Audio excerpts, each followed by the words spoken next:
Bienvenidos y bienvenidas a este espacio Aprendo en Casa, un espacio coordinado por el Ministerio de Educación Pública, la Universidad Estatal a Distancia y el SINAR. Mi nombre es Montserrat Párez y soy asesora de Educación Musical y es un gusto para mí poder compartir con ustedes.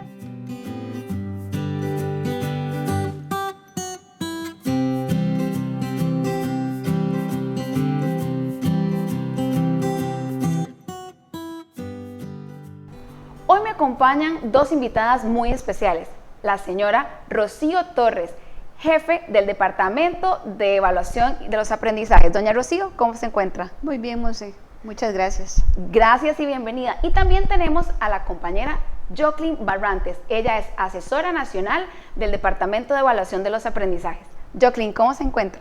Muy bien, muchas gracias. Muy agradecida por el espacio. Gracias por estar aquí con todos nosotros. Hoy vamos a abordar un tema muy importante que hemos llamado mediación y evaluación transformadora. Así que vamos a dar inicio. Doña Rocío, ¿cómo se visualiza la evaluación de los aprendizajes en el marco de la mediación pedagógica transformadora? La visualizamos como un insumo, una herramienta que le permite al docente valorar los desempeños del estudiante en momentos oportunos para la toma de decisiones. ¿Qué significa esto? Significa que la evaluación debe estar inmersa en la mediación pedagógica. Esto requiere de parte del docente replantearse la práctica evaluativa que había venido haciendo en el aula durante mucho tiempo. Regularmente la evaluación se visualiza como un momento en el que se aplican unas pruebas, se revisan, se obtienen unos números y después de unos cálculos aritméticos podemos determinar cuál es la condición del estudiante en cada uno de los periodos lectivos. Así se ha venido trabajando y creo que nosotros somos producto de ese tipo de evaluación en donde lo más importante eran las pruebas. A partir de la mediación pedagógica transformadora y el acuerdo tomado por el Consejo Superior de Educación, la evaluación nos llama a repensar no solo las estrategias de mediación que se emplean, sino también las actividades y recursos que utiliza el docente para recopilar información acerca de los desempeños del estudiante. De esta forma, estaríamos hablando que lo más importante para el docente no es la nota que obtenga el estudiante en una prueba, sino más bien durante el proceso de aprendizaje, cuáles son los acompañamientos que él puede brindar para que los estudiantes logren aprender lo que tienen que aprender y de la mejor manera posible. Estaríamos hablando de que los aprendizajes que logre el estudiante no van a ser para un momento específico que tenga que contestar una prueba, sino más bien son los aprendizajes que le van a servir a él para enfrentar situaciones cotidianas y hacerlo con éxito. Estaríamos visualizando el proceso educativo como algo que trasciende las paredes del aula, que sale del centro educativo, de manera que los aprendizajes que el estudiante ha adquirido en el aula le sirven para formular acciones que permitan resolver situaciones, sea problemáticas o de diferente índole, que se presenten en la comunidad educativa. Estaríamos hablando de que estos aprendizajes trascienden el centro educativo porque él va a poder reforzarlos conforme la dinámica social a él se lo permita. Es importante también aquí considerar que la transformación curricular nos ha llevado a cuestionarnos qué ha sucedido con la evaluación durante tanto tiempo. ¿Será necesario que la evaluación en este momento también tiene que cambiar? Pues es importante tal vez hacer una reseña histórica de cómo la evaluación ha venido cambiando a lo largo del tiempo y más específicamente podríamos decir que en unos 15 años a la fecha.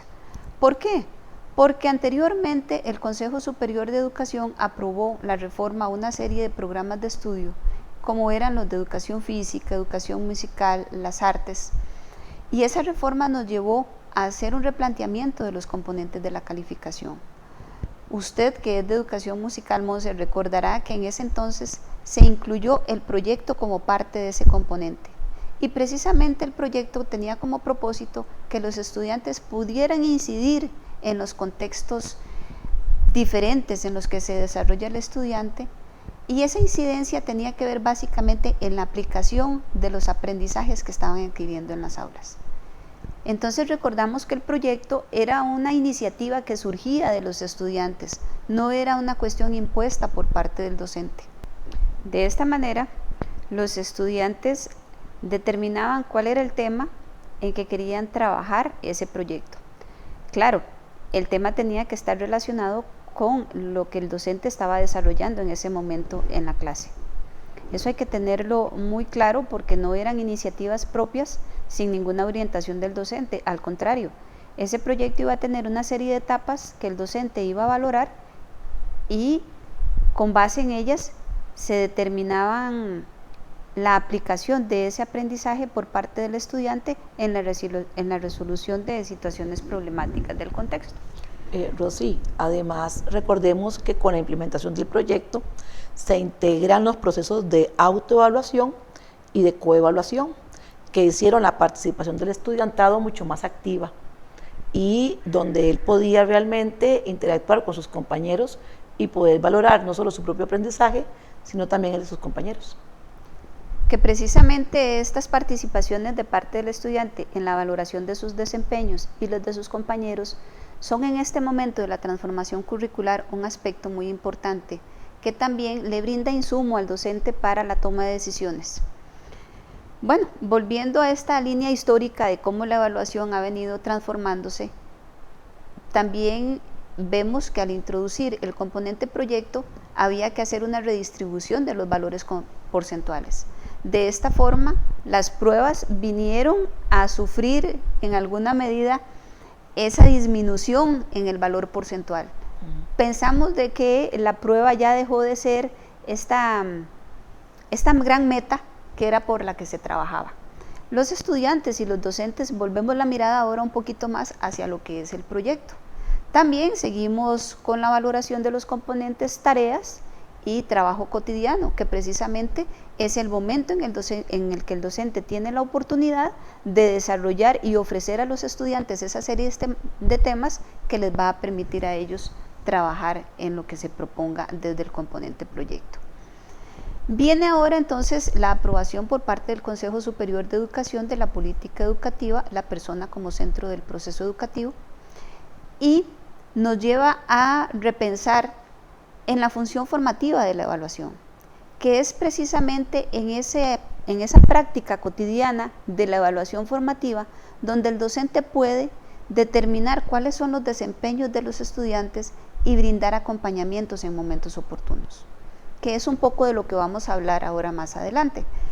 Pero también esta forma de trabajo de la evaluación le permite al docente determinar que la evaluación es algo que se trabaja desde el momento mismo en que él está planteando sus estrategias para el planeamiento didáctico. Ya no vemos a la evaluación como un momento al final de un proceso, sino en el día a día, cómo el docente determina cuáles son los desempeños, con base en qué los determina, qué nos aporta a nosotros los programas de estudio para dar ese seguimiento al estudiante. Desde los programas de estudio, con la fundamentación básicamente en el desarrollo de habilidades, consideramos que es un momento oportuno para que la evaluación le permita al docente determinar cuánto ha aprendido el estudiante.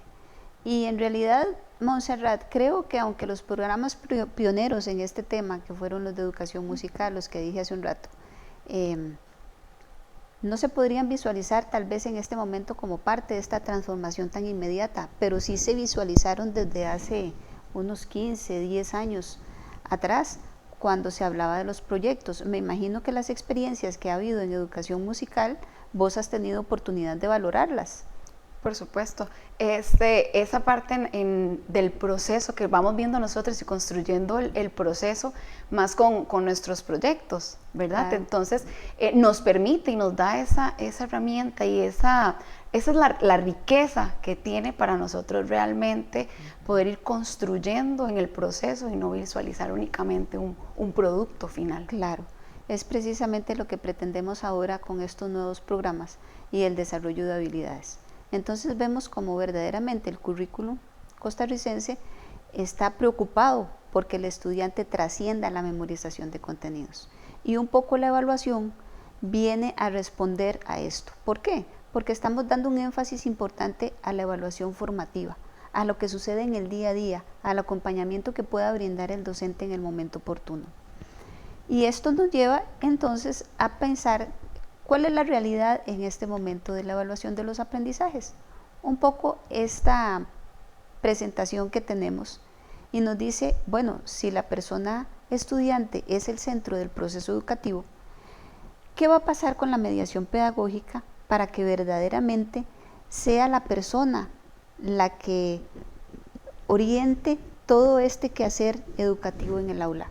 Recordemos que durante mucho tiempo nos preocupábamos mucho por el contenido, qué es lo que tenemos que desarrollar, y dejábamos un poco de lado al estudiante porque él iba a ser el depositario de ese contenido.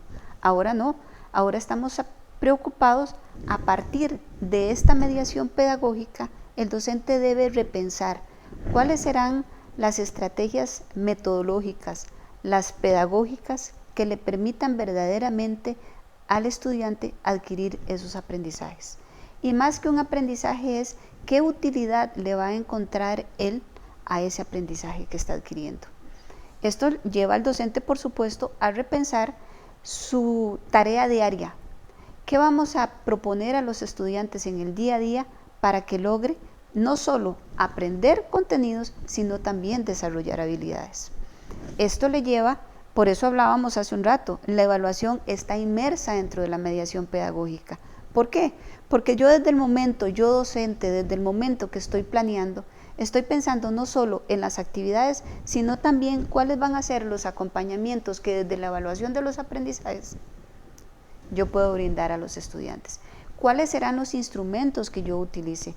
¿Cuáles serán las estrategias, los aspectos que yo debo observar en el estudiante para determinar cuál es el tipo de acompañamiento que requiere? Porque aquí no estamos hablando solo de una norma de grupo, estamos hablando también los estudiantes que requieren apoyos educativos, cuáles van a ser esos apoyos que les vamos a brindar. Que muchas veces estos apoyos trascienden lo que es la inmediatez de más tiempo o de la facilidad de unas hojas impresas por aquello de que no le da tiempo de transcribir lo que tiene que transcribir. Entonces, el día a día del docente tiene que planificarse en torno a esa diversidad de estudiantes que tengo, relacionadas con qué es lo que debo desarrollar desde los programas de estudio y esas habilidades que de por sí deben estar inmersas. De esta forma estaríamos pensando en una persona estudiante que va a ser formada desde el quehacer cotidiano en el aula para enfrentar situaciones de la vida, pero teniendo las habilidades que requiere para eso. Y entonces me surge una pregunta. ¿Cuál es ese procedimiento para la valoración, verdad, de la calificación del componente del trabajo cotidiano? ¿Cómo podemos visualizarlo a partir de ahora?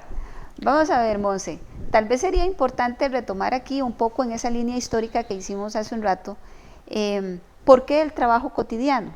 Bueno, porque también es uno de los componentes de la calificación que precisamente a raíz de estos ajustes que se han venido haciendo es el que ha ganado en alguna medida no solo preponderancia en cuanto a la importancia en el proceso educativo, sino también en la distribución porcentual que se ha venido haciendo de su valor, en donde antes el mayor valor porcentual estaba asignado al componente pruebas.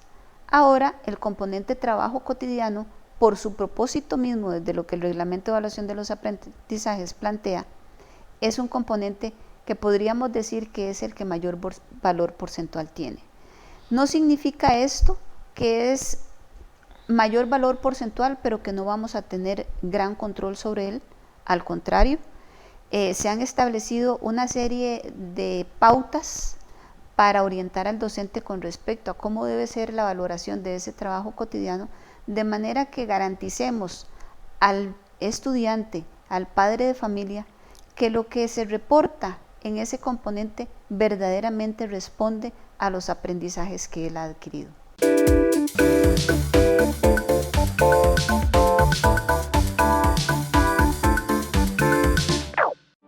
¿Sabía usted que el total de llamadas recibidas por parte del 911, el 45% no son emergencias? Nosotros estamos dispuestos a ayudarles, pero también ocupamos de su ayuda.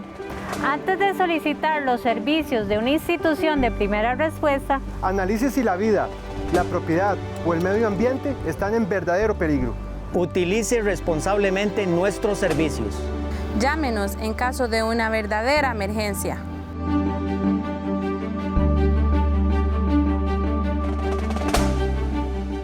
El coronavirus COVID-19 se ha convertido en una pandemia. Ante esta emergencia de salud pública mundial, es importante recibir información confiable y que los especialistas nos orienten sobre las medidas preventivas. En cobertura informativa nacional e internacional. Coronavirus, la pandemia. El coronavirus, de lunes a viernes a las 6 de la tarde, sábados a las 7 de la noche y resumen los domingos a las 6 de la tarde, solo en 13, Costa Rica Televisión.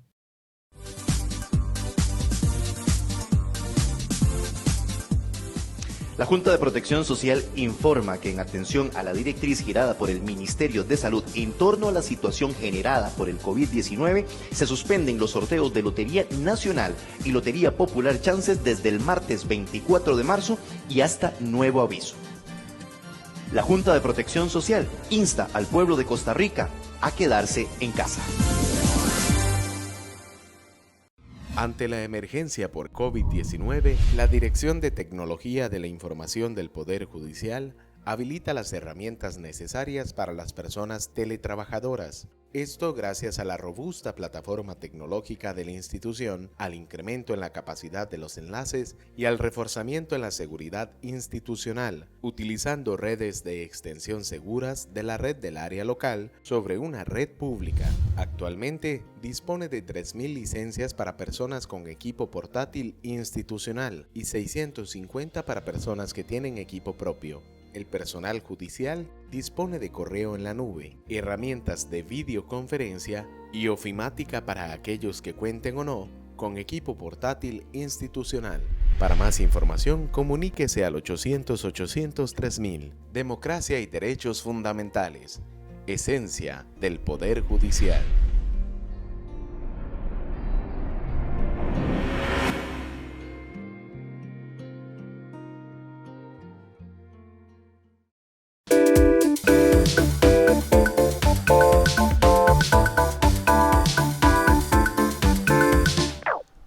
No sé, Joclyn, si te parece que podamos explicar a los docentes y a los padres de familia en este momento que es oportuno, cómo es la valoración de ese componente de trabajo cotidiano. Sí, claro.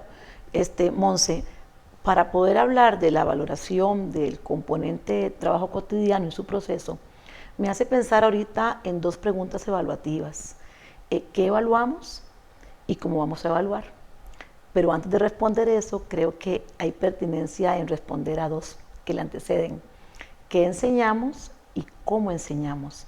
Es decir, la primera parte que podríamos indicar que inicia la etapa del proceso de la valoración del trabajo cotidiano es justamente la formulación de las estrategias de mediación, porque ellas son las que van realmente a dirigir a la persona docente para el logro de esos aprendizajes esperados que se desarrollan durante la mediación pedagógica.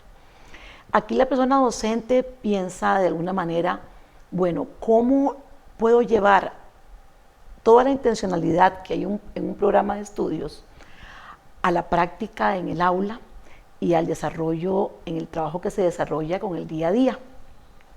Entonces aquí la persona docente debe de pensar algunos elementos previos.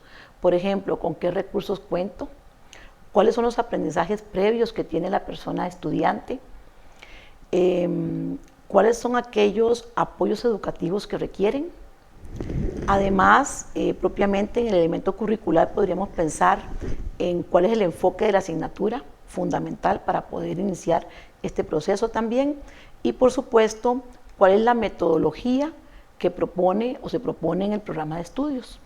de manera que la persona docente pueda realmente implementar una serie de acciones que conllevan el uso y la utilización de técnicas para que pueda desarrollar entonces de una manera gradual, secuencial, concatenada, una serie de actividades inmersas dentro de una gran estrategia de mediación y que pueda ir desarrollando y abordando los indicadores del aprendizaje esperado. Jacqueline, entonces podríamos decir que yo como docente necesito tener ese primer momento de reflexión y poderme analizar todas estas circunstancias y entornos que se van a ver inmersos y desarrollados en la mediación, que por ende, de todo lo que usted nos estaba comentando, necesito reflexionar sobre todos esos aspectos antes de iniciar la... Sí, Monse, eso es muy importante porque son etapas previas justamente a la construcción y elaboración de esas estrategias de mediación. Una vez que tenemos eso claro, procedemos a hacer una nueva pregunta. Bueno, ¿qué es lo que vamos a desarrollar realmente en el aula? Y para ello tenemos ya un norte definido. Tenemos lo que denominamos los indicadores del aprendizaje esperado, que como recordamos es esa integración entre el aprendizaje esperado y el desarrollo paulatino de la habilidad. Y lo conocemos justamente como indicador del aprendizaje esperado. Esas estrategias de mediación deben de responder a ellos. Por ejemplo, si tenemos un indicador del aprendizaje esperado que dice que va a reconocer algo, yo organizo la clase, organizo los espacios, determino las estrategias, las actividades que vamos a desarrollar, justamente para que el estudiante logre desarrollar ese reconocimiento. Y no, que es lo que no esperaríamos, de que todas las estrategias terminen tal vez en un proceso que tenga que ver con una explicación, por ejemplo. Ahí donde nos referimos justamente de que debe haber una relación entre el indicador del aprendizaje esperado y las estrategias de mediación que se van a formular. Además, debemos de considerar de que en esta etapa de formulación de estrategias de mediación debemos de propiciar también espacios donde la persona estudiante pueda tener información variada, información que se le presente de diferentes formas, de información, por ejemplo, mediante lecturas, mediante juegos, mediante vídeos, mediante expresión oral, por ejemplo, y de la misma manera que el estudiante pueda demostrar su aprendizaje por esos mismos medios. Porque, por ejemplo, qué difícil para un estudiante cuando queremos desarrollar un aprendizaje esperado y lo hacemos mediante una lectura, pero tal vez ese niño, esa niña, ese joven tiene alguna dificultad justamente para profundizar en procesos de lectoescritura. Y la única manera que tiene para poder accesar a esa información es mediante la lectura. Entonces podríamos proveerle tal vez de imágenes, de algún video que pueda observar o un audio para que también pueda no solamente entender y comprender de qué se está tratando o desarrollando la temática, sino también que tenga formas para poder expresar si ha comprendido o no, lo que llamaríamos de alguna forma el diseño universal para el aprendizaje. Y además también no debemos de perder de vista que la persona docente debe desarrollar espacios para presentarle al estudiante de manera de motivación permanente todo ese proceso. Y implementar a su vez procesos de autoevaluación y de coevaluación, porque es una forma que dentro de las estrategias de mediación el estudiante puede ser partícipe de su propio aprendizaje. En esta primera etapa, entonces tendríamos lo que llamaríamos la formulación de las estrategias de mediación. Una vez que tenemos ya esto determinado y establecido de una manera gradual, concatenada y secuencial, pasamos a la segunda etapa, que es el proceso del registro de información. Este proceso de registro de información debe ser un registro que se haga pausado, bien pensado y analizado. ¿Por qué? Porque ¿qué tipo de información es la que vamos a registrar? Debemos de registrar, se dice por ahí, información cuantitativa e información cualitativa. ¿Qué significa eso en un término sencillo o simple de decirlo? Por ejemplo, Jacqueline, ponerme yo como ejemplo, está presentando una dificultad X para un reconocimiento, pensemos como de sílabas. Tiene dificultad para reconocer ciertas sílabas. Esa es una información que estamos ya recibiendo. Pero resulta que Joclyn está faltando en cierta forma en frecuencia a sus lecciones. Esa cantidad de lecciones que Joclyn está faltando podría ser que esté incidiendo en ese bajo logro de reconocimiento de ciertas sílabas. Podría ser sí o podría ser que no. Esa información de la cantidad de veces o de ausentismo, que puede tener Joclyn, podríamos decir que es una información de tipo cuantitativa. Pero viene la pregunta evaluativa, la pregunta que nos va a conllevar a esa parte de información cualitativa. ¿Por qué? ¿Qué otra razón podría ser la que priva para que Joclyn no esté reconociendo apropiadamente la sílaba? Y podría ser que Joclyn presenta alguna dificultad visual, por ejemplo. Esa podría ser una información importante para la persona docente y que podría registrar para poder ir determinando qué ayudas o qué apoyo le podemos brindar a Joclyn. Ahora bien, ¿con qué frecuencia se hace el registro de información?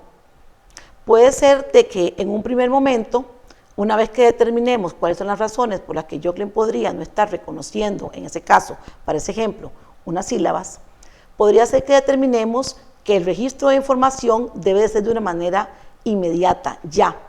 O podría ser de que conforme vaya desarrollándose el proceso de lectoescritura, Joclyn puede ir retomando ese aprendizaje e ir mejorando. Es decir, la información se va a centrar en el desempeño que vaya presentando Joclyn y no en la frecuencia y cantidad de actividades que se desarrollen, sino que es un registro paulatino y debe irse analizando cuáles son los momentos oportunos para el registro de información. A veces se piensa de que son muchas veces que hay que registrar información y no, hay que tener momentos, yo digo siempre, momentos para la enseñanza, darse su chance, su espacio en la persona docente para que pueda ir buscando diferentes estrategias que puedan permitir el logro de ese aprendizaje. Y hay momentos en que cuando aquella situación donde se observa tal vez que no se está logrando es reiterante, es reiterativa, es constante, pues puede ser el momento oportuno para hacer ese registro. Y entonces es ahí donde nos hacemos valer de instrumentos que podemos construir o bien los que tenemos ya como referencia en las unidades didácticas, que son las rúbricas para la valoración del desempeño del estudiantado. De alguna manera diríamos, no sé si Rocío en eso está de acuerdo, que el registro de información entonces no se debe de pensar de que se desarrolle al final del proceso, sino durante el proceso.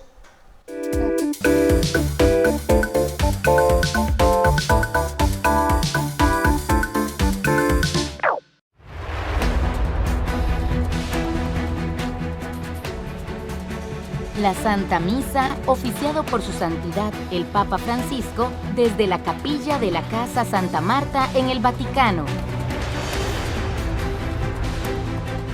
Todos los días a las 5:25 de la tarde. Aquí en 13, Costa Rica Televisión. El ser diferente pero con los mismos derechos. El no puedo no existe. La superación te motiva a vivir. Y me decía él, bueno, ¿cómo quieres que traten a tu hija? ¿Como discapacitada o como una niña normal? Le dije, obvio, como una niña normal. Pero yo nunca me quedo con que me digan que no puedo o algo así. Discapacidad. Este viernes 1 de abril a las 10:30 de la noche en 360. Solo por 13. Costa Rica Televisión. Quédese en casa y acompáñenos a través de su pantalla en las diferentes actividades de la Iglesia Católica durante esta Semana Santa. El 5 de abril a las 9 de la mañana, Santa Misa de Domingo de Ramos.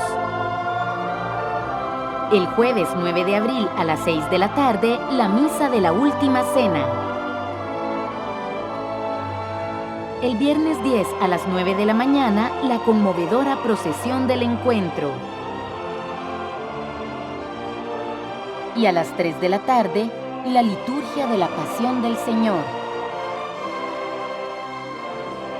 El sábado 11 a las 6 de la tarde, la solemne vigilia pascual. Y el domingo 12 a las 9 de la mañana, la Santa Misa de Resurrección. Todas desde la Catedral Metropolitana, gracias a la alianza con San José TV. Aquí en 13, Costa Rica Televisión. Uno de los cantantes más queridos por los costarricenses nos deleita con un concierto único. Rogelio Cisneros. Este sábado 4 de abril a las 9 de la noche. Solo en 13, Costa Rica Televisión.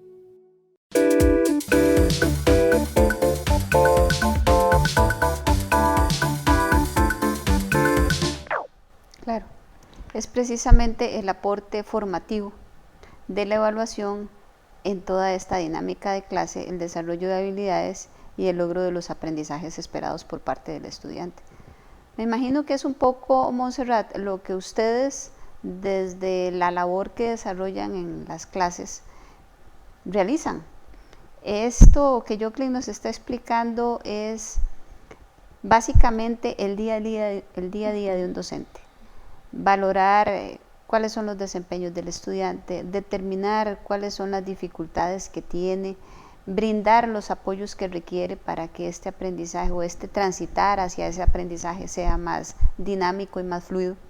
Registrar información, pero eso no es un momento único ni va a ser constante, porque más allá de registrar información y tenerla ahí recopilada, lo que esperamos que se haga con esa información es que el docente se tome un espacio para analizarla. Esa información le puede permitir a él tomar una serie de decisiones que lleven al docente a replantearse su labor. ¿Por qué? Porque ahí yo puedo determinar que es necesario hacer una pausa y retomar algunos temas. Presentarle tal vez el mismo tema al estudiante de otra forma, de las formas como Joclyn lo mencionaba hace un rato. Esa información es la que le va a decir a él continúe o deténgase, pero no significa que ya la registró y eso no se puede cambiar. Al contrario, esos momentos reflexivos de análisis de la información que haga el docente son los que le van a permitir a él tomar decisiones. Desde el momento que dice voy a volver a presentar este tema de esta forma, se está brindando él y le está brindando al estudiante la oportunidad de que sea valorado de nuevo en ese aprendizaje. Y ese registro, que tal vez en el primer momento no fue tan satisfactorio, en este segundo momento sea más satisfactorio. Y si tuviera una oportunidad más, hasta diríamos, es un éxito. Entonces, definitivamente, ocupamos ese espacio de análisis para poder llegar a esas conclusiones y no obviar las cosas o irnos por otro camino y no específicamente darle a nuestros estudiantes lo que requieren y darle esa oportunidad de la que usted está hablando, ¿verdad? Entonces, qué importante que aparte de ese espacio de reflexión, entonces también podamos analizar toda esa información que vamos obteniendo para plantear, pues obviamente, mejoras y también plantear lo que va a beneficiar a nuestros estudiantes. De hecho, para reafirmar lo que Rocío está diciendo, esto no es más que lo que denominamos el acto formativo de la evaluación. Es decir, hacer un alto en ese camino, ese proceso que se va ido desarrollando, reflexionar, analizar y tomar decisiones para la mejora. Ahora, ¿cómo se retoman esas temáticas para reforzar, para mejorar, para reafirmar a esos estudiantes que están presentando pues niveles más bajitos? Pues hay múltiples formas, ¿verdad? Puede ser que sea una nueva explicación de la temática, puede ser que le proveamos de algún tipo de video, ¿verdad? Podría ser. Puede ser otra experiencia, una experiencia más lúdica a través de un juego, podría ser una dinámica y muchas otras formas que no dudo en este caso que la persona docente tenga en su haber, en su conocimiento y su experiencia y su experticia. Aquí lo importante es hacer ese acto reflexivo, porque si solamente registramos información por registrar, por cocinar un número, pues ese número por sí solo no significa nada. Ese número tiene importancia cuando realmente lo analizamos y lo vemos con respecto a ese progreso del estudiante y tomamos las mejores decisiones.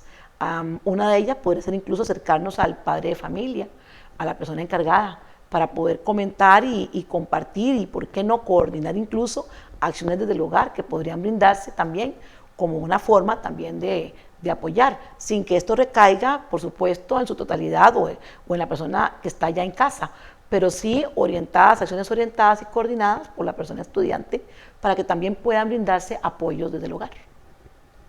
Es importante, Monse, también aquí recalcar el hecho de que este trabajo cotidiano que estamos proponiendo hoy a la luz de la transformación es el mismo trabajo cotidiano que hemos venido proponiendo desde que se hizo la reforma a los programas de estudio de educación musical, educación física, artes plásticas. ¿Por qué? Porque en ese momento también se hablaba de un trabajo cotidiano que tenía como propósito que el docente le brindara acompañamiento al estudiante. Analicemos esto de una manera más pausada a la luz de lo que venía sucediendo con la prueba. Si el docente recopila información y no la analiza, él continúa desarrollando su planeamiento didáctico. ¿Y cuándo es la sorpresa del docente?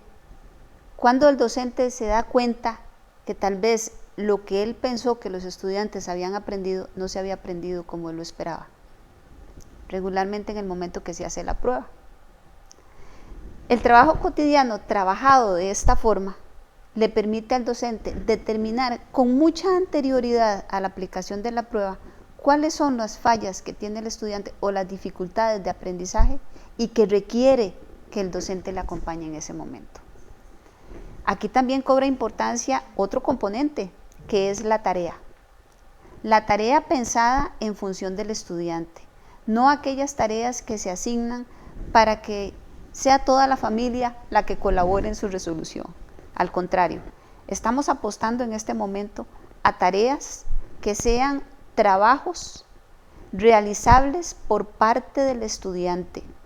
El padre de familia va a ser muy importante en este proceso, pero es importante en el momento formativo de este proceso. ¿A qué me refiero? El padre de familia va a fiscalizar que su hijo esté haciendo la tarea con orden, con aseo, que la tarea tenga una muy buena presentación y que esté contestado todo lo que el docente le está pidiendo.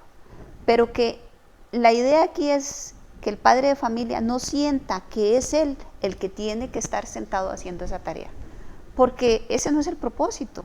Precisamente la tarea tiene como propósito reforzar lo que el docente desarrolló en el aula. Si nosotros como docentes asignamos tareas muy extensas, lo único que vamos a garantizarnos es que el estudiante no va a querer hacerla y no va a ser algo atractivo para él. Necesitamos utilizar la tarea como una estrategia más aunada a la que Joclyn mencionaba hace un rato, como un recurso más que utiliza el docente para brindar apoyo al estudiante en aquellas áreas que determinó, gracias a la información que recopiló en el cotidiano, que debe brindarle al estudiante. Esta es un poco la dinámica de esa información que se recopila, así es que motivamos a los docentes que se preocupaban por recopilar información, pero dejarla guardada y hacer uso de ella hasta el momento aritmético del cálculo de los valores porcentuales de cada componente y luego la definición de una tarea. Esa información es importante, pero es importante en el momento que yo la analizo y puedo tomar decisiones oportunas. Ese momento, Monse, como para ir cerrando esta otra etapa, es entender y comprender, ¿verdad? Que la persona docente realmente le llegue esto, y es que la valoración y el registro, sobre todo de información en esta etapa, no nos estamos refiriendo tal vez a la sumatoria de un grupo de trabajos que desarrolla el estudiante. Eso no es lo que pretendemos con el trabajo cotidiano, porque el trabajo cotidiano no se visualiza así. No es sumar una serie de actividades, establecer un cálculo, un promedio y ya tengo el trabajo. No. Aquí lo que importa es ¿Qué hacemos a la luz de esa información que registramos? ¿Y cómo puede ser esa información que se registra? Esa práctica que el docente desarrolla, esa fichita que utilizó, ese juego, a esa respuesta que se dio ante esa dinámica que jugaron un ratito los chiquillos, ese trabajo en grupo, ahora que se propicia muchísimo el trabajo colaborativo, toda esa información que le llega al docente de diferentes formas, cuáles son los análisis que puede realizar y sobre todo cuáles son las decisiones que podría tomar para mejorar. Aquí tendría estudiantes pues, que están avanzando dentro de todo el proceso, se están desarrollando sus aprendizajes de una manera gradual. Tendríamos niños, chicos, estudiantes que podrían tener unos niveles más bajitos y por lo tanto hay que darle mayor seguimiento, de acuerdo con lo que Rocío dice, mayor acompañamiento. O podríamos tener también chicos que tienen altas capacidades y que también podríamos pensar en qué estrategias les podrían motivar también para continuar con ellos, sin dejar de lado obviamente lo que se está desarrollando a nivel de programa de estudios. Y entonces me surge la consulta, ¿cómo se asigna la calificación? Hemos venido hablando de que el docente recopila información. Es importante el análisis que él haga de esa información porque a partir de ella es que propone otras estrategias, otras actividades al estudiante. Aquí también es importante, Monse, hablar de cuáles son esos niveles de desempeño donde vamos a ubicar al estudiante. Los programas de estudio y las plantillas de planeamiento que los docentes pueden tener acceso a ellas mediante la caja de herramientas, vemos cómo en el desarrollo de un aprendizaje esperado hay una rúbrica donde nos da diferentes criterios para ubicar al estudiante de acuerdo con los desempeños. ¿Cómo lo determina el docente? Precisamente con la información que recopiló. Tenemos niveles iniciales, intermedios y avanzados. La meta de todo docente es que los estudiantes logren llegar al nivel avanzado en ese aprendizaje esperado. Cuando el docente observa que hay estudiantes que por los desempeños y los registros que yo tengo los puedo ubicar en un nivel inicial, debe replantearse y repensar de qué otras formas presento este aprendizaje a los estudiantes para que logre ir ascendiendo en ese nivel. Cuando hablaba Joclyn hace un rato de proponer nuevas actividades, ahora con videos, asignemos una tarea para luego, cuando yo vengo a proponer una actividad, ya haya un aprendizaje ahí que sea de utilidad. Estamos pensando en que todas estas acciones lo que van a permitir es que el estudiante, en un nuevo registro que haga el docente de sus desempeños y la valoración que haga de esa información, le permita al docente determinar verdaderamente el estudiante está avanzando. Ya no sería justo que él se me quede en un nivel inicial, cuando en realidad lo que demostró hoy permite ubicarlo perfectamente en un nivel intermedio, o por qué no en un nivel avanzado. Esto es precisamente la dinámica de ese análisis de información y valoración de la información que hace el docente. Lo que nos interesa aquí, Monse, es que quede muy claro a los docentes que los registros de información que se hacen no son estáticos. No es que hoy Joclyn tuvo un desempeño que me permite ubicarla en un nivel inicial y por más que ella haga durante el proceso, cuando estamos desarrollando ese mismo aprendizaje esperado, por más que ella haga, eso no va a cambiar, es mentira. Siempre los estudiantes van a tener oportunidad de que los registros de información sean valorados por el docente y determinar si verdaderamente fueron avanzando. Recordemos siempre, la meta del docente es que el estudiante llegue a un nivel superior, a un nivel avanzado. ¿Cuándo el docente debe preocuparse? Cuando determina en esa valoración de los registros que una mayoría de grupo se me está quedando en niveles iniciales e intermedios. ¿Por qué se debe preocupar, Monse?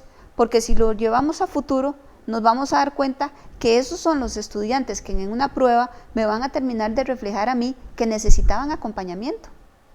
Cuando yo brindo el acompañamiento en el momento oportuno, que es precisamente lo que la evaluación formativa me permite, puedo cambiar esa realidad que tenemos en el momento que apliquemos la prueba. Entonces, es importantísimo que el docente comprenda que los registros de información son, en primer lugar, para analizar cuánto o no, qué dificultades está teniendo el estudiante para aprender, brindar yo las plataformas oportunas y necesarias para que el estudiante pueda transitar y avanzar en ese aprendizaje. Cuando ya al final de un periodo a mí me corresponde determinar cuál es el valor que le corresponde al componente trabajo cotidiano, es cuando yo asumo el juicio de valor del que tanto hablamos con la evaluación y decimos, en realidad, este desempeño que hace unos días o que hace unas semanas me permitían ubicar a un estudiante en un nivel inicial, en este momento, sin ningún temor, puedo ubicarlo en un nivel intermedio o avanzado. Si quisiéramos verlo también, probablemente en ese momento ya las pruebas se aplicaron. Y las mismas pruebas me reflejan a mí que hay un dominio de eso que inicialmente era tan pobre, digámoslo así. Quiere decir que ahora sí tendríamos nosotros argumentos cuando un padre de familia nos hace la consulta, ¿por qué mi hijo tiene esta nota en trabajo cotidiano? Si salió tan bien en la prueba. Nosotros esperaríamos que exista una congruencia entre lo que refleja una prueba y lo que refleja el trabajo cotidiano. ¿Por qué? Porque si hay un trabajo cotidiano satisfactorio en donde el estudiante tenga un desenvolvimiento satisfactorio que me permite ubicarlo en un nivel inicial, en un nivel intermedio, en un nivel avanzado, esto me lo va a reflejar la prueba. Y yo puedo decir, ¿por qué esta nota en esta prueba? Porque se le brindó el acompañamiento que él requirió en el momento oportuno y esto permitió que mejorara. Pero tenemos que pensar que este acompañamiento se hace para que el estudiante aprenda, como dice alguien, aprenda lo que tiene que aprender. No porque yo tengo que justificar una nota en una prueba. Recordemos que al final la justificación que se haga del desempeño de un estudiante se hace a la luz de todos los componentes de la calificación, no solo a la luz de una prueba. Porque aquí también, como madre de familia, se podría preguntar, ¿y qué pasó entonces con las pruebas? ¿Qué pasó entonces con las tareas? ¿Por qué las tareas eran temas que no tenían gran relación con lo que mi hijo en ese momento estaba fallando? Pensamos que de esta forma, y a la pregunta que nos hacías inicialmente, ¿cómo debe ser la valoración del trabajo cotidiano? Debe ser de manera tal que integre no solo la parte metodológica, sino también todos los componentes en el accionar del día a día. Ustedes entonces nos están comentando cómo evaluamos el componente de trabajo cotidiano en las aulas, pero ¿cómo lo vamos a evaluar con la situación actual que estamos viviendo en el país, ese componente? Sí, claro, Montserrat. En realidad, con una política curricular nueva, con nuevos lineamientos, visitando las diferentes regiones educativas del país desde el año pasado, y viene ahora la situación del COVID, esto nos lleva a replantearnos también cómo va a ser esa valoración del componente de trabajo cotidiano.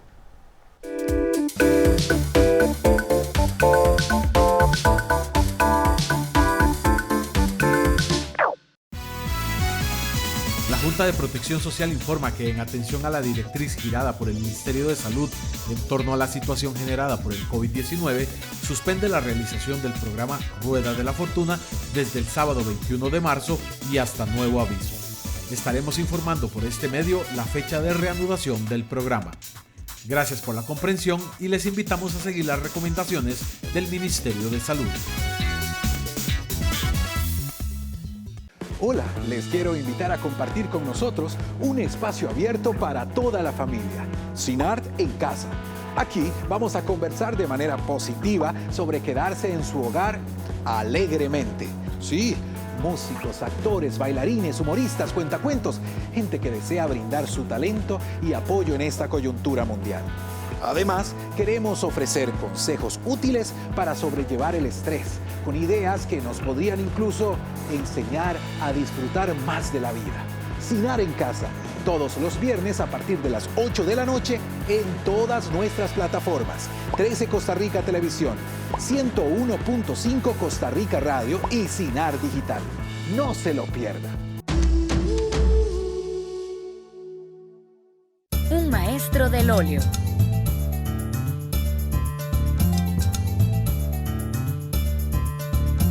Pinturas que nos hacen viajar.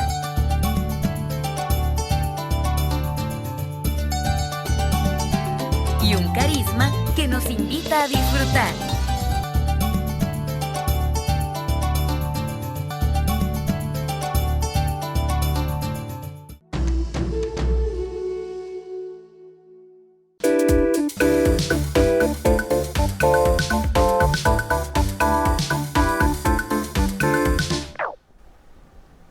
Es importante darle al docente algunas recomendaciones con respecto a los trabajos que asigne durante este tiempo. Para esto también es importante recordarle que los compañeros asesores de la Dirección de Desarrollo Curricular han elaborado unas guías de trabajo autónomo que le sirven al docente de insumo para determinar qué tipo de actividades puede asignar a los estudiantes para que resuelvan en este tiempo con la orientación de sus encargados. La idea aquí no es que el docente sature al estudiante con respecto a tareas o trabajos que asigne, porque estas tareas, estas actividades que asigne deben versar sobre los contenidos que desarrolló en el momento que inició el curso lectivo a el momento en que se suspendieron las lecciones por disposición del Ministerio de Salud en razón del coronavirus. Quiere decir que los aprendizajes que el docente refuerce son aquellos que desarrolló y que medió él en el aula. Por eso es que estas guías de aprendizaje autónomo son muy importantes para el docente. ¿Por qué? Porque estas son las que llevan una secuencia en su desarrollo que es la misma que se tiene en el programa de estudios. ¿Cuáles serían las que el docente seleccione? Aquellas que se relacionen con lo que él desarrolló en la clase. No pretendemos ni se trata de que el docente asigne tareas de temáticas que él no desarrolló. ¿Por qué? Porque esto significa que los padres de familia sean los que tengan que correr a explicar a sus hijos aquello que todavía no dominan. Y nuestra preocupación en este momento más bien es, como hablábamos hace un rato con el trabajo cotidiano, los registros de información y cuando el docente determinaba qué tenía que reforzar, pues precisamente el docente va a asignar tareas para reforzar aquellos aprendizajes esperados que esos registros de información hoy le indiquen al docente. Ahora, hay que tomar en cuenta algo. Este receso todavía no tenemos determinado por cuánto tiempo es. Entonces, es importante que el docente considere, bueno, cuántas actividades realizarían los estudiantes si estuviéramos en curso lectivo regular. De esta manera podría determinar, bueno, será una actividad o dos actividades las que yo asigne. Pero no estaríamos pensando en que es una cantidad de tareas o de actividades que va a realizar el estudiante todos los días, que más bien lejos de permitirle reforzar, más bien lo que van a hacer es cansar al estudiante. Entonces, esa cantidad de trabajos la va a determinar el docente de manera dosificada en razón también de que los aprendizajes esperados que desarrolló puede ser que no fueran suficientes como para estar asignando dos tareas o dos actividades todos los días. Como también si los aprendizajes esperados no fueran suficientes para estar asignando las tareas durante este tiempo. Si esta situación se prolonga, también el docente tiene otra fuente de información importante que es la que arrojó el diagnóstico. Mediante el diagnóstico, el docente puede determinar cuáles son aquellos aprendizajes que se requiere que el estudiante tenga un repaso para tenerlos como parte de esos aprendizajes esperados que se requieren para el desarrollo de temáticas una vez que se reinicie el curso lectivo. De esta manera, las guías de trabajo autónomo tienen una doble función, diría yo. Para el docente de un nivel específico, en este momento van a ser para repasar los aprendizajes esperados que desarrolló hasta el momento del receso. Pero también pueden servir de repaso para el nivel inferior, que de acuerdo con los resultados del diagnóstico era necesario retomar en este momento. Entonces vemos cómo también el docente puede hacer un uso de los recursos que se le están facilitando en este momento no tan limitado. Perfectamente unas guías las puede estar utilizando el docente de segundo año como las puede estar utilizando el docente de tercer año. Obviamente, para el primero van a ser para realimentar los desempeños del estudiante y para el otro van a ser para reforzar los aprendizajes que se requieren como parte del andamiaje que se debe realizar en el momento que desarrollemos las temáticas una vez reiniciado el curso lectivo. Por supuesto que esas actividades que se asignen no solo van a tener que estar relacionadas con los aprendizajes esperados, sino también tienen que tener estrecha vinculación con los indicadores de aprendizaje esperado. ¿Quiénes eran los indicadores de aprendizaje esperado?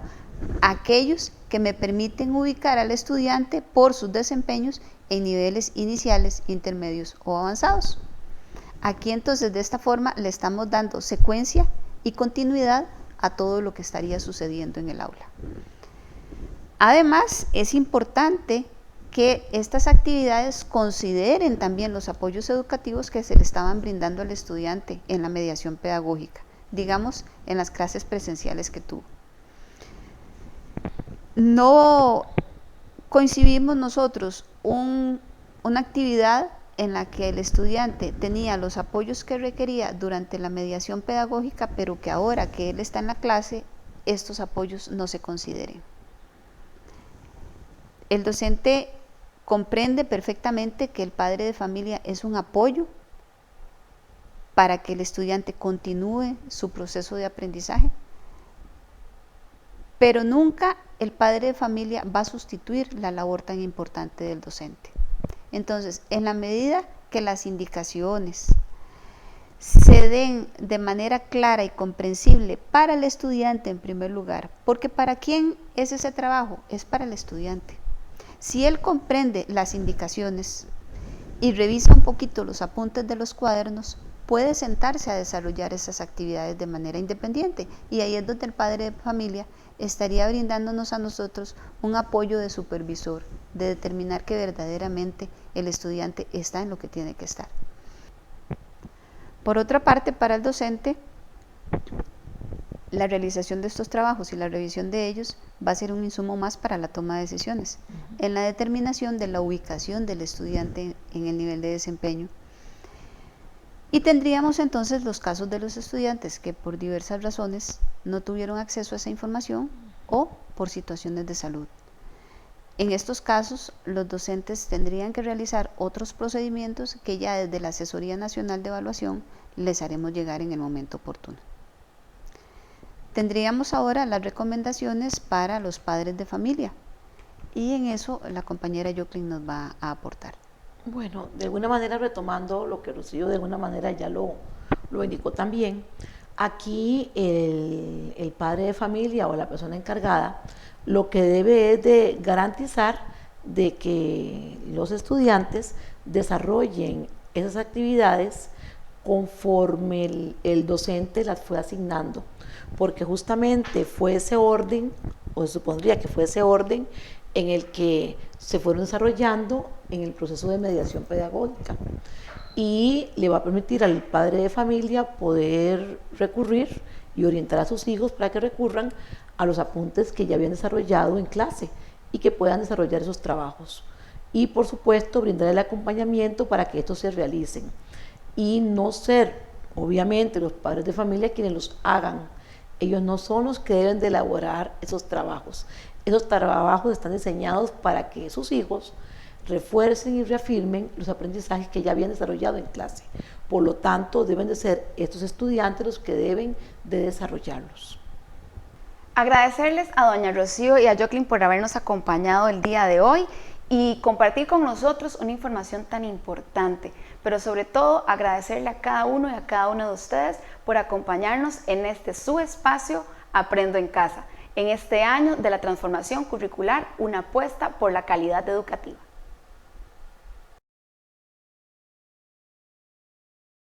El reconocido Festival Cervantino, en su edición número 47, nos lleva este viernes 3 de abril hasta Guanajuato, México, donde disfrutaremos de la soprano Cindy Gutiérrez, acompañada del cuarteto de cuerdas Back Sky, en un homenaje a compositores de Guadalajara de la talla de José Alfredo Jiménez, Joaquín Pardavé y Juventino Rosas, a las 9 de la noche y con repetición el domingo 5 a las 4 de la tarde, en 13, Costa Rica Televisión.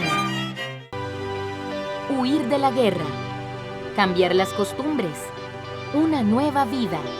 Migrantes en Latinoamérica, sirios en Argentina, solo en 13, Costa Rica Televisión.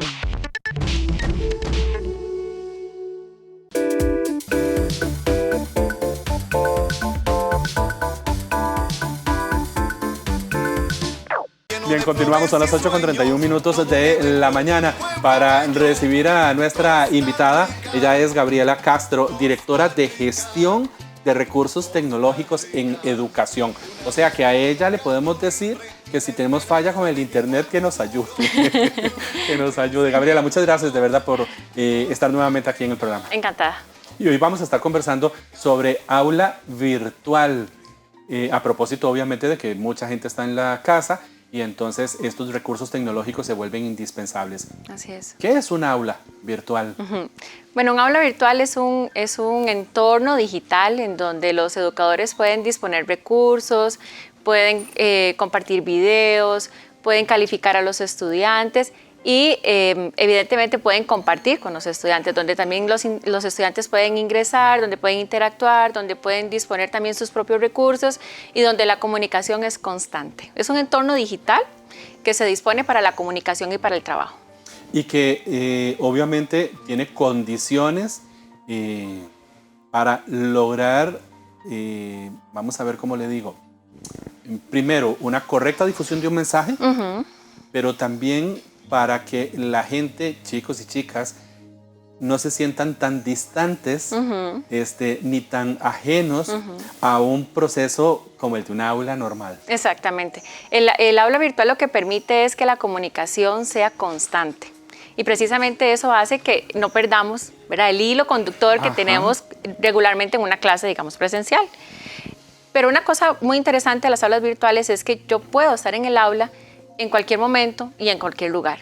Entonces eso hace que yo tenga la cercanía siempre presente con mi docente o con las personas con las que yo interactúo en el aula virtual.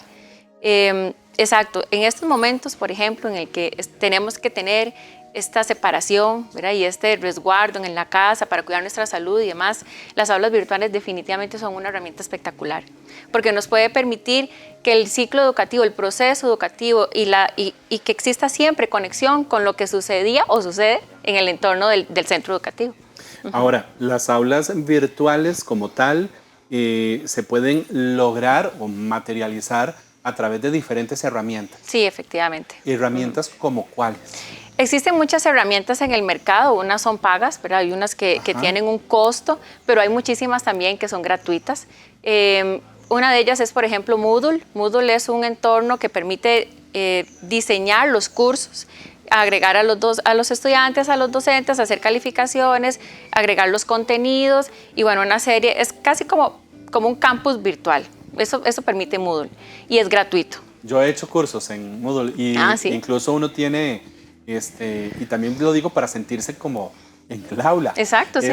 Barra, y bueno, cuando yo lo utilizaba, barra con chat.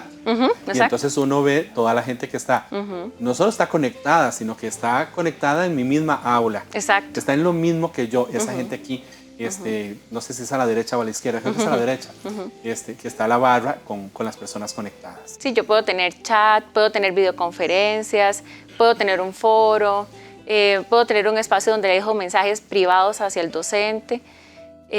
Las opciones son muy diversas. Está Moodle, también está Google Classroom, que es el entorno gratuito de clase, digamos, de Google, y lo que se necesita son cuentas de Gmail, por ejemplo. Y también está Microsoft Office 365 y Teams, que también permiten entornos de interacción con estudiantes y docentes. Teams sí es de paga. No, bueno, depende. En el caso de Costa Rica y para el Ministerio de Educación Pública, gracias al convenio que nosotros tenemos con Microsoft, es gratuito, tanto para estudiantes como para docentes. Pero solamente para estudiantes que estén, vamos a ver, estudiantes del Ministerio de Educación Pública. No es cualquier estudiante el que puede tener acceso a Teams.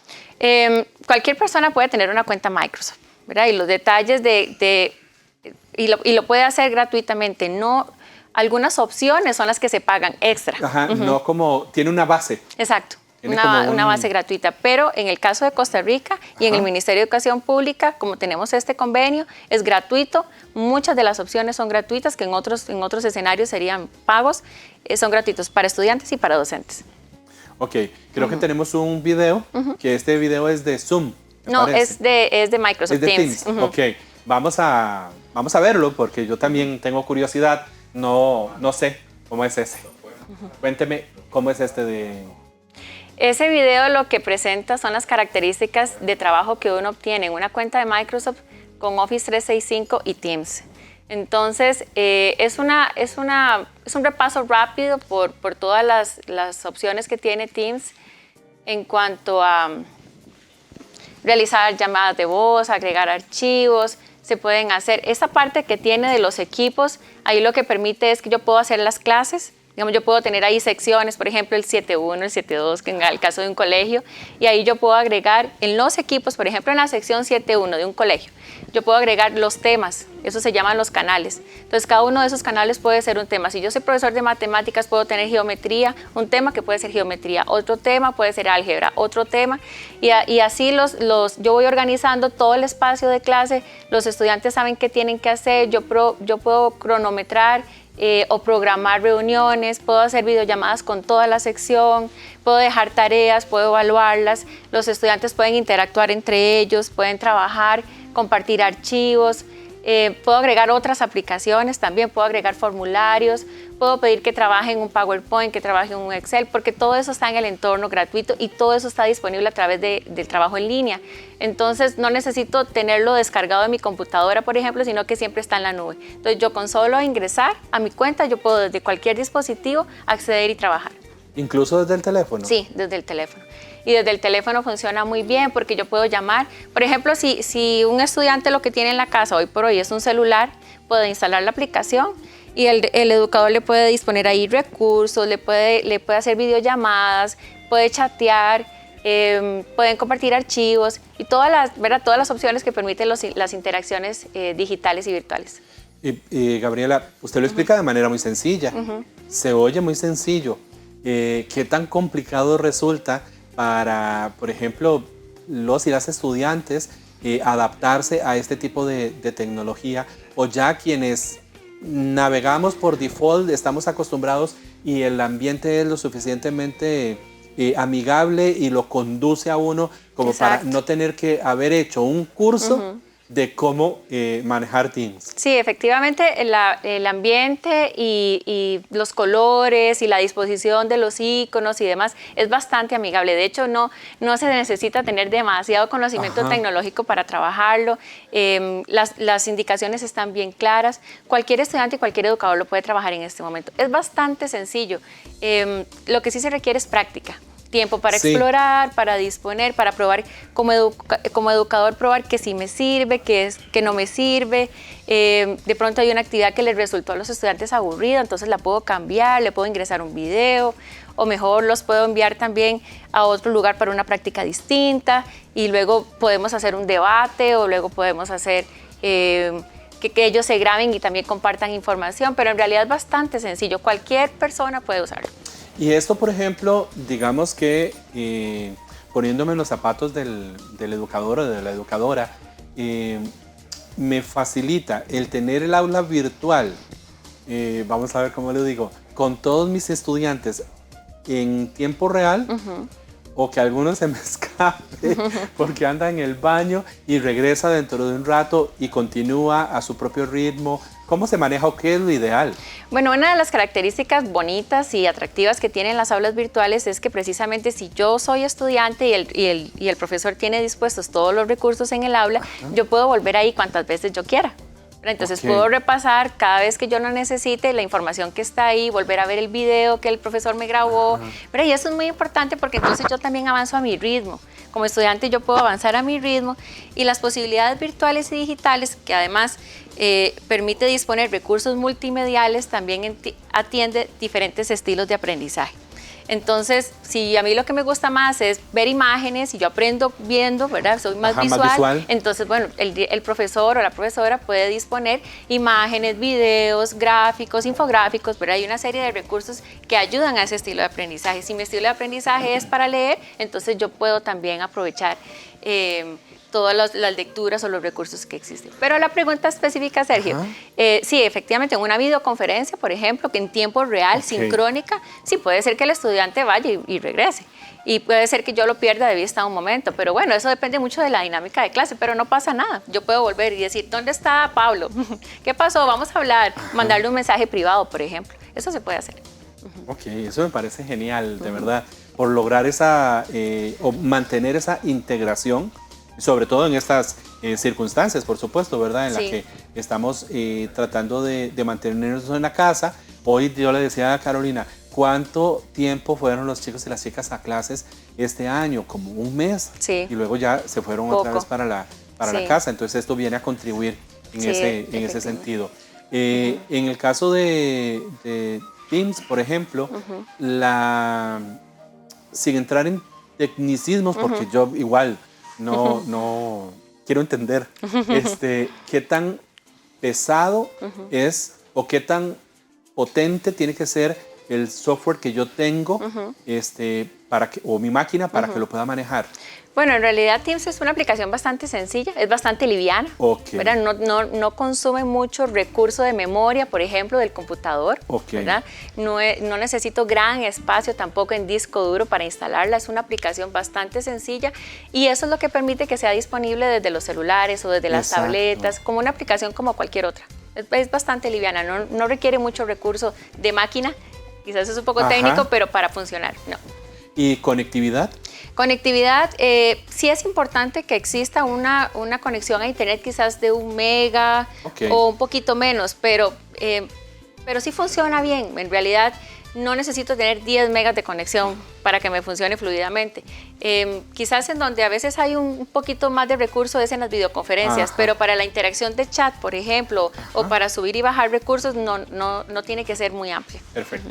Vamos a hacer una pausa, Gabriela, porque está muy interesante esto del aula virtual para que cuando regresemos continuemos conversando sobre esto. Ya casi volvemos, no se despegue, esto es Café Nacional.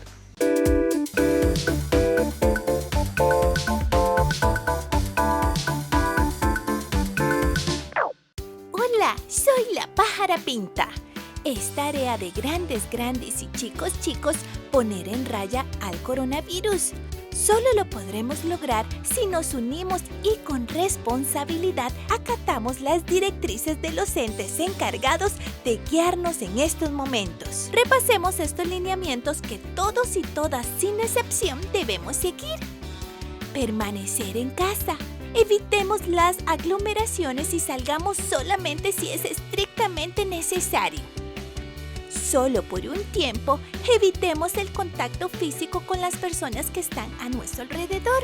Estemos desinfectando todas las superficies de nuestras casas o lugares de trabajo. Debemos cumplir con el protocolo de estornudo y tos. Son muy fáciles, pero vitales. Si estornudo, me tapo con el antebrazo. Y si vamos a toser, lo hacemos en el antebrazo también. Busquemos maneras creativas para saludarnos, manteniendo siempre una distancia prudente. Recordemos el lavado de manos constante con agua y jabón y preferiblemente secarnos con una toalla desechable. No llevemos las manos a la boca, nariz ni ojos. Grandes y chicos, practiquemos más que nunca la solidaridad, la empatía y el amor. Seamos la esperanza para los grupos más vulnerables, protegiéndonos unos a otros con compromiso y responsabilidad. Lavo mis manitas. Lavo y una y otra vez.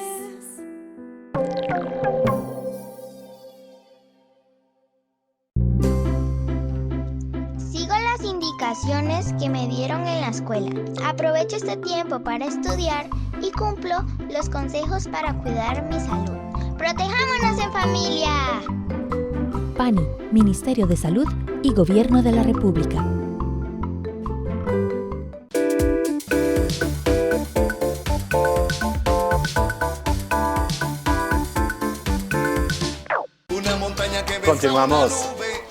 Continuamos en este Café Nacional, son las 8:46 de la mañana. Se me había olvidado decirles que si ustedes quieren hacer alguna consulta con respecto al tema que estamos abordando en este momento, lo puede hacer a través de la línea telefónica 2220 7550. 2220-7550 es el número de teléfono al cual usted puede llamar y hacer sus consultas. Soy Gabriela Castro, del Ministerio de Educación Pública, de, ¿cómo es el...? De la Dirección de Recursos Tecnológicos. Dirección de Recursos Tecnológicos. Se sienta a conversar con nosotros sobre el tema del aula virtual. Y estábamos hablando ahí un poquitillo también fuera de micrófonos y hablando sobre que esta herramienta o esta posibilidad viene a solventar muchas necesidades que tenemos en el país y en la educación formal. Obviamente no al 100%, porque de la misma manera, y yo esto lo voy a decir casi como a término de comentario, de la misma manera en la que cada curso lectivo que arrancamos en este país, empezamos a decir que, por ejemplo, tal escuela de tal lugar no tiene pupitres, o tales chiquitos están recibiendo clases en un salón comunal porque no tienen la infraestructura. Bueno, también de la misma manera algunos chicos o chicas no podrían o no pueden contar con los recursos tecnológicos, pero digamos que se convierte en una herramienta genial para poder tratar de sobrellevar la situación de que los más pequeños de la casa o los adolescentes no estén en clases. Exacto. Gabriela, ¿esto es posible aquí en el país, por ejemplo? Digamos que, si esto, porque no sabemos cuánto va a continuar. Podríamos llegar, por ejemplo, a un punto en el que todos estén en clases desde sus casas, o la gran mayoría. Nuestro sueño, ¿verdad? Y por eso es que el Ministerio de Educación Pública también está trabajando fuertemente en la red educativa del Bicentenario, que es para que todos los centros educativos del país estén interconectados en una red de banda ancha. Tenemos, ¿verdad?, como país y como ministerio muchísimos desafíos. Y nuestro sueño es que sí, que efectivamente exista la plataforma de internet necesaria para poder que todas las personas tengan una suficiente conexión a internet. Hoy por hoy no es una realidad país. Tenemos muchísima conexión a internet, eso sí, en los dispositivos, ¿verdad?, en los celulares o en la casa. Hay mucha conexión a internet y queremos aprovechar esa oportunidad para que los educadores y los estudiantes estén comunicados y estén constantemente compartiendo información y socializando y aprendiendo. Pero como ministerio también sabemos que hay centros educativos o bueno, más bien hogares, casas que no tienen estas posibilidades, y para ellos estamos pensando en otras estrategias, pero no es como que solo pensamos en una, sino estamos pensando también en otras estrategias para abordar estos otros escenarios. Pero en el escenario que tenemos, en el que existe conexión a internet, es posible. Hoy por hoy es posible que un educador diseñe su aula virtual, ¿verdad?, en una de estas herramientas que comentábamos, y que todos los estudiantes estén de un grupo, 40 estudiantes, 50 estudiantes, conectados 2 horas, digamos, con su educador en una clase, compartiendo información. Es muy interesante porque de pronto nos imaginamos una clase en la que el educador solo habla y los estudiantes están, ¿verdad?, como pasivos y nada más escuchando. Pues no, en realidad estas plataformas permiten que los estudiantes puedan hacer grupos de trabajo, generar información y que luego lo comparen, que lo presenten y que la dinámica sea muchísimo más interactiva. Yo quisiera hablar también sobre esa parte que usted está mencionando, sobre el diseño del aula. Antes, y voy a hacerle la aclaración a la gente para que la gente tampoco, porque no puedo pretender que no está pasando algo cuando sí está pasando algo. Hay una mosca dentro del set, señora o señor, entonces si usted me ve que yo estoy haciendo así, no es que estoy levantando la mano para hacerle una pregunta a Gabriela, sino es tratando de espantar la mosca que se nos mete y no queremos que se nos vaya a meter en la boca, por supuesto. Gabriela, cuando dices que el educador desarrolla el aula, eso quiere decir, por ejemplo, que plataformas de este tipo está como la base y yo le voy adicionando una serie de condiciones para que cuando mis alumnos virtualmente entren a mi aula, dispongan de esas cosas. Exactamente. De la misma forma en la que, por ejemplo, el profesor llegó y puso un proyector, o está repartiendo un material, así. Sí, así es, exactamente. Por ser un aula virtual o por utilizar plataformas digitales, la planificación docente no queda exenta. O sea, la planificación docente sigue siendo, ¿verdad? Sigue siendo esa herramienta esencial, igual como cuando damos una clase presencial. Son quienes más trabajo tienen, por supuesto. Exactamente, los educadores tienen hoy por hoy y siempre, ¿verdad?, un reto enorme y tienen que hacer un esfuerzo grandísimo en el hogar, ¿verdad?, en su planificación y en la revisión de los trabajos también. Nosotros en el ministerio sabemos que el educador siempre está trabajando extra, siempre, sí. pero ahora para preparar un aula virtual, sí, igual está la planificación, hay que pensar muy bien cuáles son los resultados de aprendizaje que yo quiero desarrollar a nuestros estudiantes, cuál es el contenido que mejor se adecúa, o más bien, cuál es la tecnología que mejor se adecúa para abordar ese contenido, cuáles son las actividades que yo quiero disponer, cuál es el tiempo que yo quiero, ¿verdad?, que cada estudiante esté en esa actividad, cuáles son los resultados observables que yo quiero ver en los estudiantes, que puedan expresar o verbalizar ciertos contenidos o criterios, o que puedan expresar en un dibujo ciertas cosas o en una presentación. Gabriela, porque por ejemplo me pongo en los zapatos yo del educador o de la educadora, y entonces una situación importantísima en este proceso, en la parte de evaluación, querámoslo o no. Y puedo ser muy creativo para evaluar, pero yo tengo que hacerlo y darme cuenta de si mi grupo de estudiantes está aprendiendo. Exacto. Exacto. La evaluación es un proceso constante y dichosamente en el ministerio también ha ido evolucionando la concepción de la evaluación, y la evaluación ya no es solamente aquella en el que, ¿verdad?, yo hago el examen y el estudiante hace el examen y le pongo en rojo, ¿verdad?, y bueno, y si se sacó un número X. Eso en realidad no nos dice mucho, ¿verdad? No nos dice mucho de cuánto sabe una persona. ¿De cuánto aprendió? De cuánto aprendió, y además si el proceso se queda en el examen, ¿qué pasó después? ¿Cómo el estudiante recibió información que le permitió mejorar? Entonces la evaluación es constante, es a lo largo de todo el proceso educativo, y la evaluación tiene que ser para permitir que yo como estudiante también sepa cómo yo voy logrando el aprendizaje, cómo yo voy eventualmente evolucionando en lo que sé, en lo que estoy aprendiendo. Que incluso puede ser un elemento motivador, súper motivador para uno como estudiante. Y también la concepción del error, ¿verdad? La concepción del error no es en el que yo no me puedo equivocar, todo lo contrario. El error es una oportunidad de aprendizaje. Para aprender. Todos los días nos equivocamos. Y cada vez que nos equivocamos aprendemos algo nuevo. Entonces también la concepción del error no tiene que ser aquel elemento, aspecto negativo y en el que no queremos que suceda. Todo lo contrario, más bien es reflexivo y que nos permite decir, bueno, yo me equivoqué en esto, ¿por qué me equivoqué? ¿O por qué lo hice mal? ¿Qué fue lo que no hice bien? ¿Qué fue lo que no supe? ¿Cómo aprendo más? ¿Cómo lo hago mejor? Y entonces esto es constante. Entonces los educadores en este momento y a través de plataformas digitales, si bien pueden hacer evaluación sumativa, lo mejor es que sea evaluación formativa en el proceso.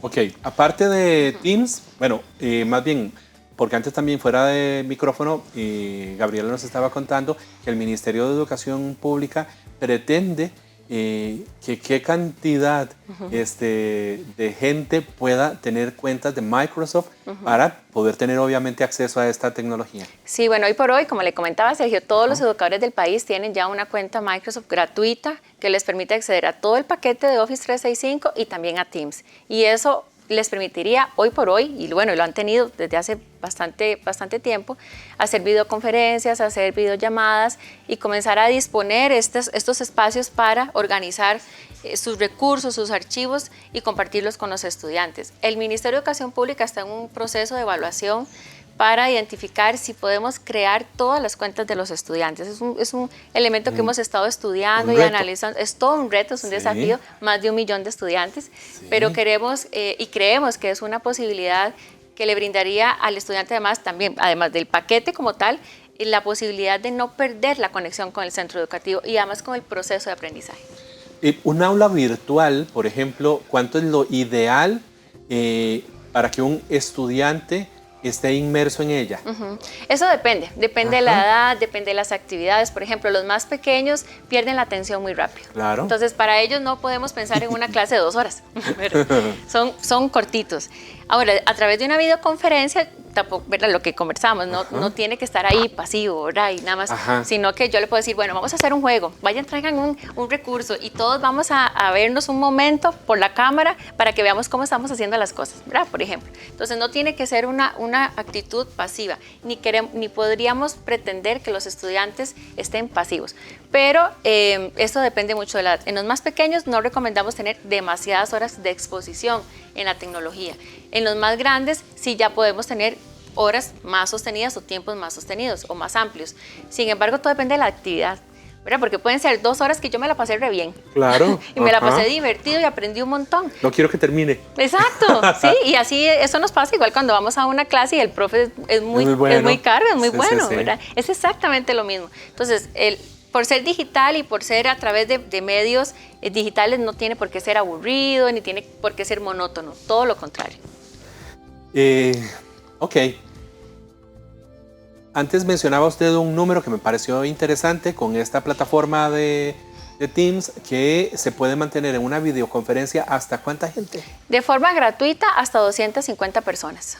Ok, es un elemento, ya casi para finalizar, perdón, es un elemento distractor o no hacer una videoconferencia y que esté el profesor y si mi grupo somos 35, 35 ahí y que se convierta en un elemento distractor, no. Todo depende de la actividad, ¿verdad? Igual como sucede en un aula, para que el docente gestione 35 estudiantes en un aula es un reto. Sí. Entonces eso requiere una preparación previa, requiere que yo sepa exactamente qué quiero que estén haciendo todos los estudiantes. Si simplemente yo llego a la clase y voy ahí como un poco a imaginar en ese momento qué los voy a poner a hacer, definitivamente se me va a hacer un desorden, probablemente. Pero si yo tengo muy planificado qué es lo que yo quiero que hagan en grupo, o qué es lo que yo quiero que todos estén viendo en algún momento, o qué es lo que yo quiero que produzcan en determinado momento, eso me va a permitir tener un control adecuado.